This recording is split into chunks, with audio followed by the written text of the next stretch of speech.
আসসালামু আলাইকুম। One and one technical video থেকে আপনাদের সবাইকে জানাচ্ছি প্রাণঢালা শুভেচ্ছা এবং স্বাগতম। আজকে একটি নতুন ভিডিও নিয়ে আসছি। আমার হাতে দেখতে পাচ্ছেন যেটা হচ্ছে একটি inverter, Samsung inverter side by side fridge, যেটার মডেল হচ্ছে RS21। এটা ইনভার্টার ফ্রিজের, এটা হলো ইনভার্টার পিসিবি।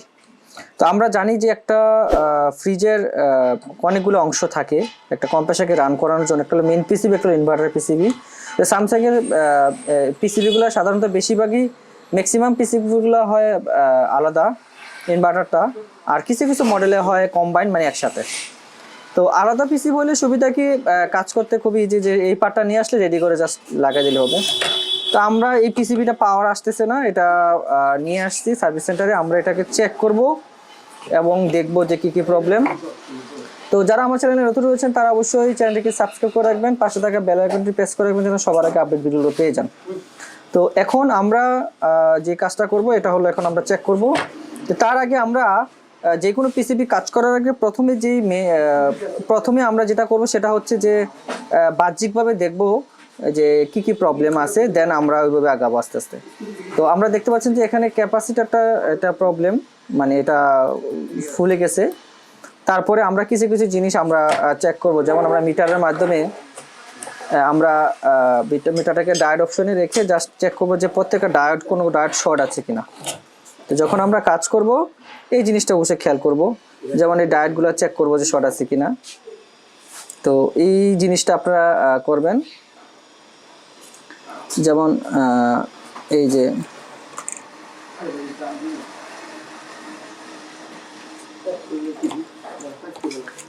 এই ডায়োডগুলো চেক করব, প্রত্যেকটা ডায়োড এভাবে চেক করে নেবেন এই ডায়োডগুলো কোথাও শর্ট আছে কিনা। ডায়োডগুলো কোথাও শর্ট নেই, ঠিক আছে। তো এখানে একটা জিনিস দেখা যাচ্ছে, সেটা হলো যে এটা ফিউজটা নষ্ট হয়ে গেছে। তো এটা আমরা চেঞ্জ করব। তো তার আগে আরেকটা জিনিস হচ্ছে আমরা দেখব যে ব্রিজ ডায়োডটা ঠিক আছে কিনা। তো ব্রিজ ডায়োডটা শর্ট আছে কিনা। ডায়োড ঠিক আছে, ডায়োডে কোনো প্রবলেম নেই, ডায়োড ঠিক আছে। তো তাহলে এখন আমরা বাহ্যিকভাবে কিছু কিছু জিনিস দেখলাম কি, যে আমাকে ফার্স্ট ওয়ান এই ফিউজটা চেঞ্জ করতে হবে, দেন ক্যাপাসিটার চেঞ্জ করতে হবে, দেন আমরা পাওয়ার দিয়ে চেক করবো যে আর কি কি ফল্ট আছে। তো আস্তে আস্তে এইভাবে আমরা আগাবো। তো আমরা এখন ফিউজটা ক্যাপাসিটার চেঞ্জ করে আপনাদের সামনে আবার আসতেছি, সে পর্যন্ত আমাদের সঙ্গে থাকুন। আমরা দেখেন ক্যাপাসিটার চেঞ্জ করছি, এই যে ক্যাপাসিটার প্রবলেম ছিল এটা নতুন এখন লাগিয়েছি এটা, এবং আমরা ফিউজ চেঞ্জ করেছি, এটা পরবর্তী নতুন ফিউজ লাগিয়েছি। তো আমরা আরেকটা চেক করা হয় নাই, সেটা আপনার ক্ষেত্রে বলতে, সেটা হচ্ছে যে এটার আইপিএমটা ঠিক আছে কিনা, মানে কোনো শর্ট আছে কিনা। তো এটা চেক করার জন্য প্রথমে আমরা এটাকে ডায়োড মোডে রাখবো, ডায়োড মোডে রেখে দেন এটাকে আমরা চেক করব। তো আমরা দেখেন দুইটা প্রবস থাকে, একটা হচ্ছে নেগেটিভ, একটা হলো পজিটিভ। তো আমরা ক্যাপাসিটারে যেই নেগেটিভ প্রব আছে, নেগেটিভ প্রবে পজিটিভ প্রব ধরবো, এই ধরবো এখানে। ধরার পরে ইউভি ডাব্লিউ যে টার্মিনাল আছে এটা চেক করব। দেখেন এখানে তিনটার মান সেম দেখাবে, তিনটার মান সেম দেখাবে এখানে। এই যে দেখতে পাচ্ছেন, একটা 3.72, 3.72, 73, এই 73, এই 73, মানে তিনটার মান সমান দেখাবে। এটা মানে বুঝার টেকনিক। তো আমরা এখন আইপিএমটা চেক করবো যে প্রাইমারি লেভেলে আইপিএমটা ঠিক আছে, মানে কোনো শর্ট নেই। এখন আমরা এখন লাইন দেবো, লাইন দেওয়ার আগে এখানে একটা দেখা যাচ্ছে, এখানে আছে এসি ইন, এখানে আছে ওএলপি। যদি ওএলপি নাই, আমরা এখানে ওএলপিটাকে শর্ট করে দিয়েছি, শর্ট করে দিয়ে এখানে আমরা লাইন দেবো, লাইন দিয়ে আমরা চেক করবো যে পাওয়ার আসতেছে কিনা। লাইন দিয়েছি, এখন আমরা দেবো, এখানে লাইন দেবো। তো আমরা দেখি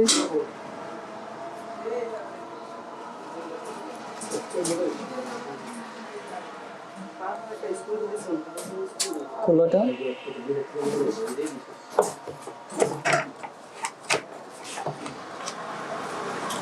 এই যে।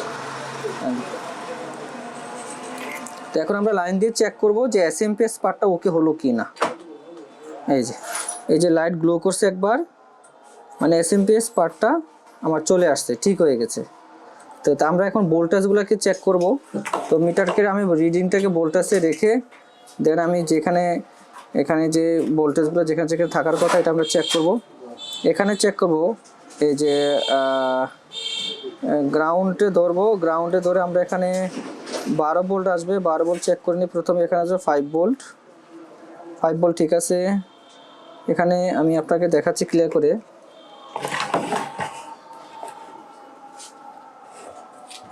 এই যে গ্রাউন্ড, এখানে 5 ভোল্ট আসবে, এই যে 5 ভোল্ট, দেখেন 5 ভোল্ট ঠিক আছে। এখানে আসবে 12 ভোল্ট, এই যে 12 ভোল্ট ঠিক আছে। এখানে আসবে 12 ভোল্ট, 12 ভোল্ট ঠিক আছে। তো এখানে যে ভোল্টেজ আসার কথা সবই ঠিক আছে। তো এখন আমরা যে কাজটা করব, এটাকে আমরা এখন চেক করব ফ্রিজে লাগিয়ে যে কম্প্রেসার রান হচ্ছে কিনা, দেন আমাদের কাজ কমপ্লিট হবে। তো আমরা ফ্রিজে আমরা এখন লাগিয়ে চেক করে আপনাদেরকে দেখাচ্ছি, আপনারা সে পর্যন্ত আমাদের সঙ্গে থাকুন। এখন আমরা একটা জিনিস একটু বলে নিচ্ছি, সেটা হচ্ছে তো নর্মালি ইনভার্টার সার্কিটে কিন্তু আসলে এত জিনিস থাকে না। এখানে দেখেন অনেকগুলো এক্সট্রা জিনিস রয়েছে, যেটা হচ্ছে কম্প্রেসারটাকে আরপিএম কন্ট্রোল করার জন্য এখানে আপনার মেমোরি আইসি দেওয়া আছে, প্লাস এখানে আপনার মাইক্রো কন্ট্রোলার দেওয়া আছে, এখানে অনেকগুলো ছোট ছোট পার্ট দেওয়া আছে, ঠিক আছে।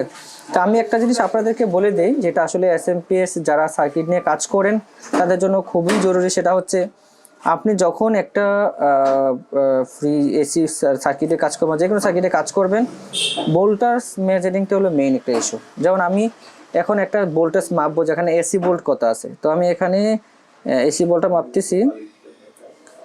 আমার এখানে ভোল্টেজ আছে 185 বা একটু কম বেশি হয়, কমে যেহেতু ফ্লাকচুয়েশন হয়।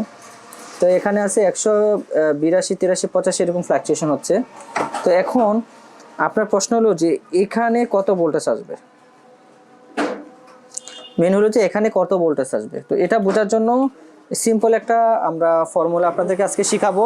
সেটা হচ্ছে যারা কাজ করেন, আমি একটু সাইড করে দেখাচ্ছি। তো মনে করেন আপনি ভোল্টেজ পেয়েছেন এখানে 185, তো ইন্টু 1.414, এটাতে গুণ দেওয়ার পরে যে ভোল্টেজটা আসবে এটা হলো ডিসি ভোল্ট। তো আমি একটু গুণ করে আপনাদেরকে দেখাচ্ছি কত আসে, তাহলে আপনারা আসলে সহজে ব্যাপারটা বুঝবেন। তো আপনারা দেখেন, এখানে আমি একটা জিনিস দেখাচ্ছি আপনাদেরকে, সেটা হচ্ছে এই যে 185 ইন্টু 1.414, তাইলে 261 মানে সামথিং আসবে, 85 ভোল্ট, কম বেশি হলে কম হবে। এই ভোল্টেজটা আপনি হবে আপনার ক্যাপাসিটার হচ্ছে ডিসি ভোল্ট, ডিসি ভোল্ট কত আসবে 261 পয়েন্ট সামথিং। তাহলে আমরা এখন এটা দেখবো যে ভোল্টেজটা এখানে আসে কিনা, এটা হলো একটা বোঝার বিষয়। মানে যারা প্রপার হতে কাজ করতে চান বা সঠিক ভোল্টেজটা বের করার জন্য। তো আমরা এখন লাইনটা দেওয়া আছে, একটু সাবধানে আমরা কাজ করব। তো এখন আমরা কি করব দেখব। তাহলে এসি ভোল্ট দেখছি, এখন আমরা একটা ডিসি অপশনে ফেলবো, ফেলে আমরা এটাকে চেক করবো। তাহলে এই যে ক্যাপাসিটার ধরলাম 247 সামথিং আছে, আমি বলছিলাম 261, তাহলে আমার অবশ্যই যে ইন ভোল্টেজটা অবশ্যই কম আছে, আমি একটু চেক করে নিচ্ছি।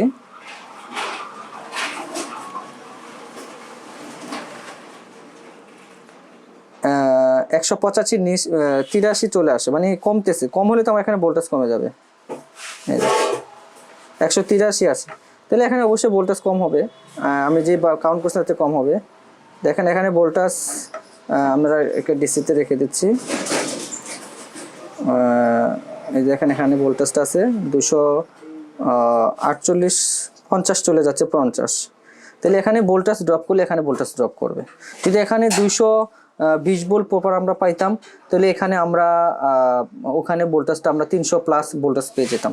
তো এটা হচ্ছে আপনার ফর্মুলা যে আপনি করার জন্য।